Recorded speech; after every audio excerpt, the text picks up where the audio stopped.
सबसे पहले यूनानी इंडिया की तरफ से रमज़ान की ढेरों मुबारकबाद दोस्तों। इबादत, त्याग, उपवास, भक्ति का महीना रमज़ान स्टार्ट हो चुका है।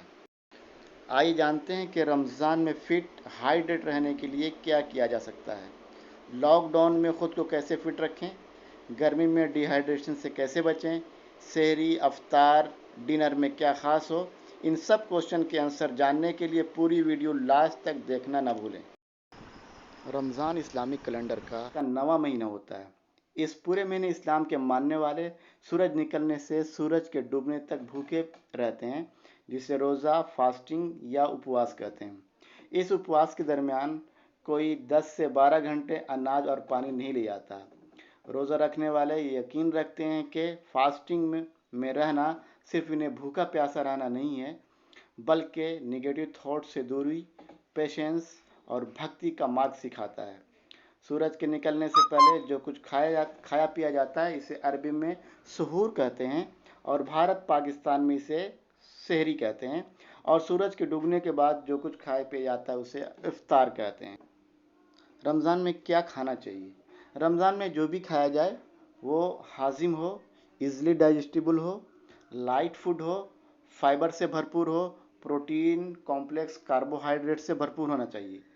गर्मी के रमज़ान में ख़ुद को डिहाइड्रेशन से बचाना बहुत ज़रूरी है, इसलिए हाइड्रेटिंग फूड खूब इस्तेमाल करना चाहिए।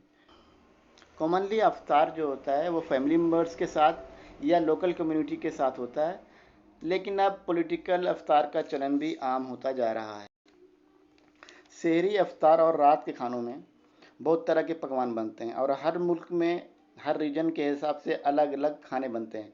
इंडिया में भी पकवान की एक लंबी लिस्ट होती है, यहाँ तक कि एक ही रीजन में एक ही स्टेट के अलग अलग हिस्सों में पकवान अलग अलग बनते हैं। मगर पूरे भारत में एक चीज़ बहुत कॉमन है और वो है खजूर। खजूर को भारत में तबर्रुक की तरह खाया जाता है और साथ ही भारतीय स्पाइसी फूड खाने के बहुत शौकीन होते हैं, इसलिए अफ्तार में अफ्तारी भी इसी हिसाब से बनती है, जैसे स्पाइसी वेजिटेबल, स्पाइसी फ्रूट चाट, दाल, चना, समोसे, पकौड़े, फ्रूट चाट वगैरह।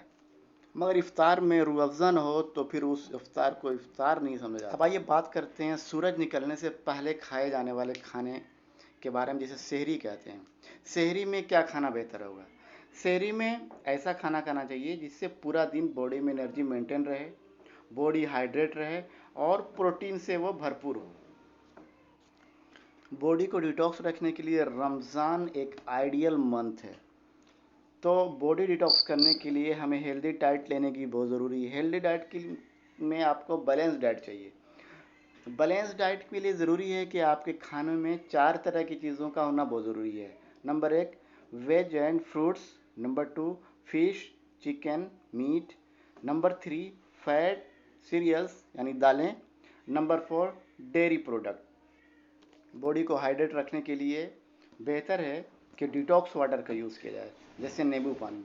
ये टॉक्सिन को जिस्म से बाहर निकालता है, हाजमा दुरुस्त करता है और डिहाइड्रेशन से बचाता है। नंबर 2 ड्राई फ्रूट का यूज़ करें। ड्राई फ्रूट में खासकर बादाम, 3 से 4 या 5 बादाम रात में फुला लें और सहरी में उसे यूज़ करें।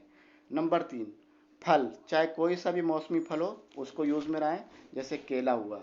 नंबर 4 ऐसा मील लें जिसमें नमक ज़्यादा ना हो और मसाले ज़्यादा ना हो। तो स्पाइसी फूड को सहरी में न लें, क्योंकि इससे आपको भूख बहुत ज़्यादा लगेगी और इरिटेशन भी हो सकता है। सूरज डूबने के बाद जो मील लिया जाता है उसे इफ्तारी कहते हैं।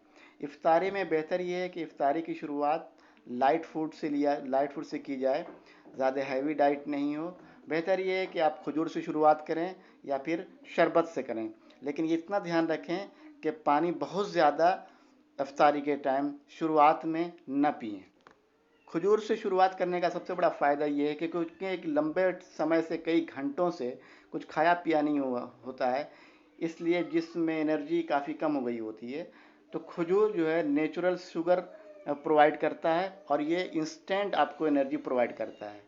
शरबत में आप सत्तू का शरबत यूज़ कर सकते हैं, खासकर गर्मियों के दिनों में सत्तू का शरबत बहुत ज़्यादा एनर्जेटिक होता है।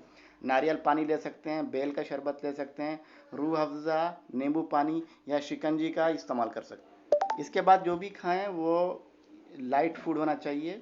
फ्रूट चाट है, फ्रूट कस्टर्ड है।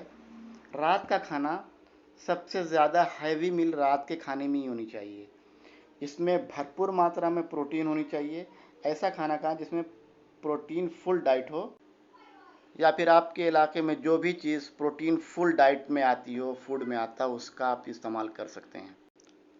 रमज़ान में खाने में क्या एहतियात बरतनी चाहिए और क्या करना चाहिए, ये भी जानना ज़रूरी होता है। सबसे अच्छा है कि घर का बना हुआ खाना खाएं, बाहर का खाना ना खाएं, जंक फूड से परहेज़ करें, स्पाइसी फूड ज़्यादा ना खाएं। इन 30 दिनों में बेहतर है कि शुगर से जितना परहेज़ कर सकते हैं, जितना बच सकते हैं बचें। तले हुए ऑयली फूड खाने से बचें, रोस्टेड खाएं। हैवी फूड बेहतर है कि अवॉइड करें। रोज़ा खोलते वक्त बेहतर है कि जल्दी हजम होने वाले खाने खाएं। लाइट फूड से शुरुआत करें, जैसे फल है, वेज जूस है। अफ्तार के वक्त ज़्यादा पानी ना पिएं, मगर बाद में थोड़ा थोड़ा सिप कर सकते हैं, और इस तरह से आपकी बॉडी जो है वो डिहाइड्रेशन से बचेगी। लगातार भूखे रहने की वजह से हमारी बॉडी के अंदर माइनर इंटरनल चेंजेस होते हैं, जैसे इंजाइम जो अमूमन डाइजेस्टिव सिस्टम से प्रोड्यूस होते हैं वो थोड़े सुस्त या रुक से जाते हैं। इसलिए हाजिम लाइट फूड लेने से हमारी बॉडी एनर्जी प्रोडक्शन को री इस्टेब्लिश कर लेती है।